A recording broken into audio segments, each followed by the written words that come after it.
Hello guys, 10ാം class പഠിക്കുമ്പോൾ പഠിക്കാനുണ്ടായിരുന്ന ഒരു chapter ആയിരുന്നു ആടുജീവിതത്തിന്റെ ഒരു ഭാഗം. നിങ്ങൾക്കൊക്കെ ഉണ്ടായിട്ടുണ്ടെന്ന് ഞാൻ വിചാരിക്കുന്നു. എൻ്റെ സിലബസിലൊക്കെ ഉണ്ടായിരുന്നു. അപ്പോൾ ആ സമയത്ത് നമ്മുടെ ടീച്ചർമാരൊക്കെ നമ്മളോട് ഭയങ്കര സ്ട്രിക്റ്റ് ആയിട്ട് ആടുജീവിതം വായിക്കാൻ പറയുമായിരുന്നു. അങ്ങനെ ആടുജീവിതം വായിക്കുമ്പോൾ ഇതൊരു സിനിമയായെങ്കിൽ എന്നൊന്നും ഞാൻ ചിന്തിച്ചിട്ടില്ല. കാരണം അത്രമാത്രം ക്രൂരതകളുള്ള ഒരു അപ്രോച്ചായിരുന്നു ആടുജീവിതത്തിലെ ക്യാരക്ടറിനോട് ചെയ്തുകൊണ്ടിരുന്നത്. എന്നുവെച്ചാൽ പ്ലോട്ടിൽ ഉള്ള ആളുകൾ ചെയ്തുകൊണ്ടിരുന്നത്. വായിച്ചിട്ടുള്ളവർക്ക് അറിയാം, നിങ്ങൾ വായിച്ചിട്ടുണ്ടെന്ന് ഞാൻ വിചാരിക്കുന്നു.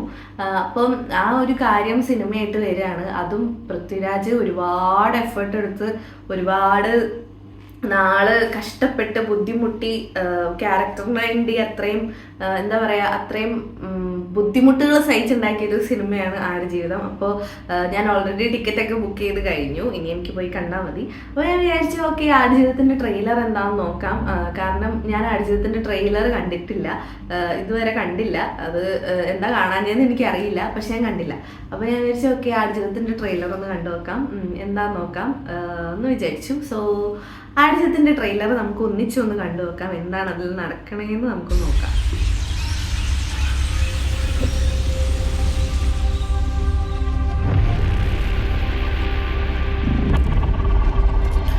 എനിക്ക് ഫസ്റ്റ് കുറച്ച് കണ്ടപ്പോൾ എനിക്ക് ഡ്യൂൺ ഓർമ്മ വന്നു. നിങ്ങൾക്ക് ആർക്കെങ്കിലും ഡ്യൂൺ കണ്ടവർക്ക് ഡ്യൂൺ ഓർമ്മ വന്നു. കാരണം അതുപോലത്തെ ഒരു ക്യാമറ ആംഗിളും അതുപോലത്തെ ഒരു വിഷ്വലും ഫസ്റ്റ് തന്നെ വന്നൊരു മരുഭൂമിയുടെ ഒരു ലോങ് വിഷ്വല്, നമ്മൾ ഡ്യൂണിൻ്റെ ഒരു കളർ ടോണും നിങ്ങൾ കണ്ടിട്ടുള്ളവർക്ക് ഓർമ്മ വന്നിട്ടുണ്ടെങ്കിൽ കമൻറ്റ് ചെയ്യും. എനിക്ക് അങ്ങനെ തോന്നി. രണ്ട് കാര്യങ്ങളും എൻ്റെർലി ഭയങ്കര ഡിഫറെൻ്റ് ആണ്, എന്നാലും എനിക്കൊരു സിമിലാരിറ്റി, അതിൻ്റെ വിഷ്വൽ സിമിലാരിറ്റി തോന്നിയിട്ടുണ്ടെങ്കിൽ നിങ്ങൾ കമൻറ്റ് ചെയ്യും. अंदर से कोई बाहर ना जा सके. ഓക്കെ, ഒരു സിനിമ സ്റ്റാർട്ട് ചെയ്യുമ്പോൾ നമ്മൾ ഭയങ്കര കൂളായിട്ട് കണ്ടു. പക്ഷെ ഈ ട്രൂ സ്റ്റോറി എന്ന് പറയണ വരെ അതിൻ്റെ ഒരു കൂൾ ആൻഡ് കാം കാര്യങ്ങളുണ്ടാവും. അത് കഴിഞ്ഞ് പിന്നെ സാധാരണ എനിക്ക് ട്രൂ സ്റ്റോറി എന്ന് പറയുമ്പം അതിൻ്റെ ക്യാരക്ടറിനെ ഞാൻ പിന്നെ ആലോചിച്ചുകൊണ്ടിരിക്കും. അപ്പോൾ അവർക്ക് എന്ന് വെച്ചാൽ നമ്മൾ ട്രൂ സ്റ്റോറി അല്ലെങ്കിൽ നമുക്കൊരു ക്യാരക്ടർ അറ്റാച്ച്മെൻറ്റ് വന്നാലും അതിൻ്റെ ഇരട്ടിയായിരിക്കും ട്രൂ സ്റ്റോറി ആണെങ്കിൽ നമുക്ക് തോന്നുന്ന ഒരു ക്യാരക്ടർ അറ്റാച്ച്മെൻറ്റ്. അപ്പം ഇതിലിപ്പോൾ ട്രൂ സ്റ്റോറി എന്ന് കൊടുത്തേക്കാണ്. അപ്പം ഇതിലെ ട്രൂ സ്റ്റോറിയിലുള്ള ആളുടെ ഇൻ്റർവ്യൂസ് ഒക്കെ ഇപ്പോൾ പുറത്ത് വരാനായിട്ട് കാണുന്നുണ്ട്. അതൊന്ന് കണ്ടു നോക്കണം സിനിമയ്ക്ക് മുമ്പ്. എന്തായാലും ഇത് ട്രൂ സ്റ്റോറി എന്ന് കാണിച്ചിട്ടുണ്ട്.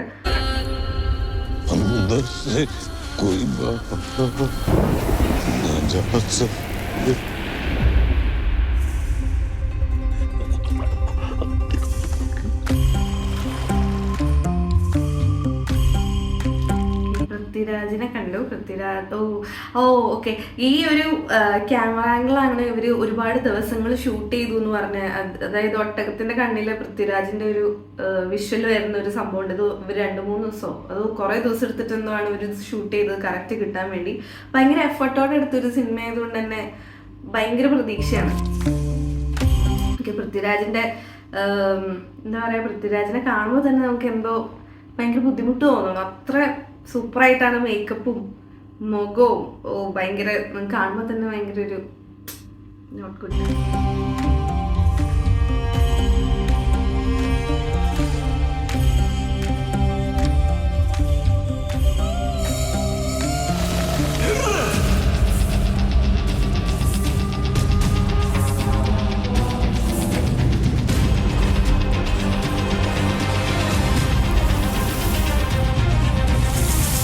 പിന്നെ പറഞ്ഞിരുന്നത് ഇതിന്റെ മ്യൂസിക് ചെയ്തത് AR റഹ്മാൻ കൂടിയാണ്. അതുകൊണ്ട് ഇപ്പൊ തന്നെ ഈ ബീറ്റ് ഇങ്ങനെ കയറുമ്പോൾ നമുക്ക് ഒരു ടെൻഷൻ വരുന്നത്, അതായത് BGM വലിയ കാര്യം ഉണ്ടല്ലോ.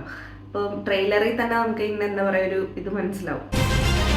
പിന്നെ പൃഥ്വിരാജ് കുമാരനായാലും ഓടുന്ന സീൻസ് ഒക്കെ ഭയങ്കര നമുക്ക് കാണുമ്പോൾ തന്നെ എന്തോ ഒരു ബുദ്ധിമുട്ട്. ഇതിനി തിയേറ്ററിൽ കാണുമ്പോൾ ഇത്രയും നേരം ഇരുന്ന് കാണണമല്ലോ എന്ന് ആലോചിക്കുമ്പോഴാണ് ഇനി ഇത് കാണുമ്പോൾ ഇതിന്റെ പകുതി ഉള്ളല്ലോ ട്രെയിലറിൽ കാണിക്കണം. അപ്പൊ ഇത് ഇനി തിയേറ്ററിൽ കാണുമ്പോൾ എങ്ങനെയാവുന്ന ഒരു ഐഡിയ ഇല്ല.